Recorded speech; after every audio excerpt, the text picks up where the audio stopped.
Hello everyone, आज हम लोग बात करने वाले हैं। अगर आपकी मेष लग्न की कुंडली है तो आपके लिए सबसे अच्छा जेमस्टोन कौन सा रहेगा।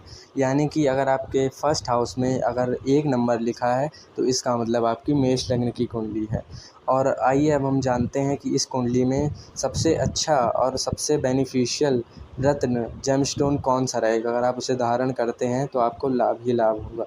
तो सबसे पहले वाला जो रत्न है वो है फर्स्ट हाउस के लॉर्ड का रत्न, जो कि है मेष का जो स्वामी होता है वो मंगल होता है।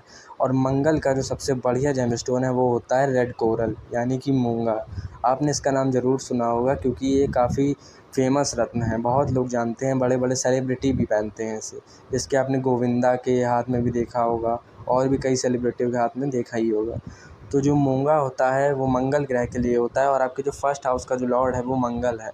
तो अपने लग्न को मजबूत करना एस्ट्रोलॉजी में बहुत ही ज़रूरी माना जाता है। अगर आप अपनी लाइफ में बहुत ही अच्छे पद पे जाना चाहते हैं, फेमस होना चाहते हैं, फेम नेम सक्सेस चाहिए, तो आपके लग्न लॉर्ड को जब स्ट्रांग होना बहुत ही ज़रूरी होता है। तो जो पहला आपको जेमस्टोन बहुत फ़ायदा करेगा वो है रेड कोरल मूंगा। अगर आप इसे ट्यूसडे के दिन धारण करते हैं, मंगलवार वाले दिन धारण करते हैं, तो सबसे अच्छा माना जाता है। लेकिन उसके लिए एक कंडीशन ये है कि मंगल छठवें, 8वें और 12वें घर में नहीं होना चाहिए।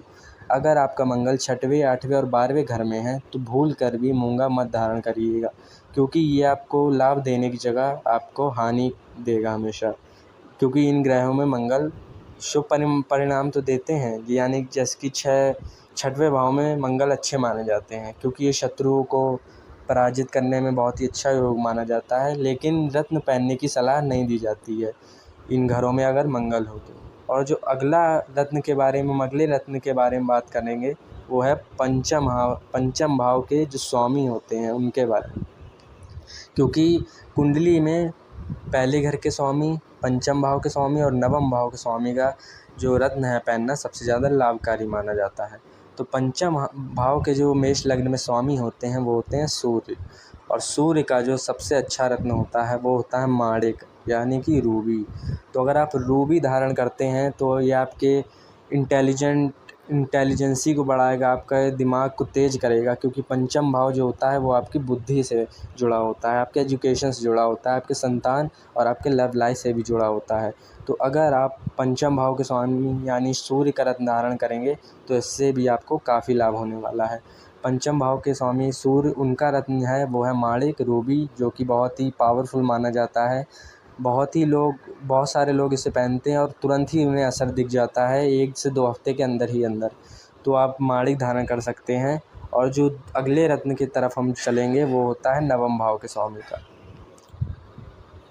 नवम भाव के जो स्वामी होते हैं इसमें जो मेष लग्न में होते हैं वो होते हैं बृहस्पति यानी कि देवों के गुरु जुपिटर। और इनका जो सबसे अच्छा रत्न होता है पुखराज येलो सफ़ायर।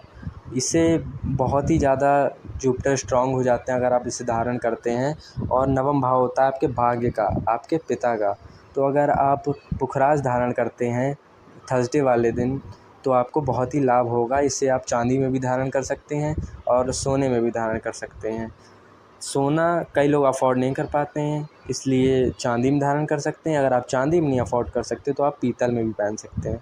लेकिन पीतल थोड़ा अवॉइड करिए, क्योंकि फिंगर कई बार उसके केमिकल रिएक्शन की वजह से ग्रीन हो जाती है, तो थोड़ा पीतल को अवॉइड ही करना माना जाता है। तो आप इसे भी धारण कर सकते हैं, बहुत ही अच्छे रिजल्ट देगा आपको। येलो सफ़ायर आपके भाग्य को बढ़ाएगा, आपके पिता से संबंध अच्छे करेगा और आपको हायर एजुकेशन देगा, क्योंकि नवम भाव जो होता है हायर एजुकेशन, फ़ॉरेन में जाके पढ़ाई करना, बहुत ही ऊंचे लेवल की पढ़ाई करना इसका होता है। तो सबसे अच्छे जो रत्न है वो है पहला मूंगा, जो फर्स्ट हाउस का आपके स्वामी का प्लैनेट का जो रत्न है मार्स का वो है मूंगा। फिफ्थ हाउस लॉर्ड का जो आपके जेमस्टोन है वो है सन का रूबी। एंड जो 9th हाउस के लॉर्ड का रत्न है वो है पुखराज यानी कि येलो सफ़ायर। ये 3 रत्न आप आँख बंद करके धारण कर सकते हैं। बस आपको एक कंडीशन ये देखनी है कि कहीं ये तीनों ग्रह 6, 8, 12 में तो नहीं है, या अपनी नीच राशि में नहीं है।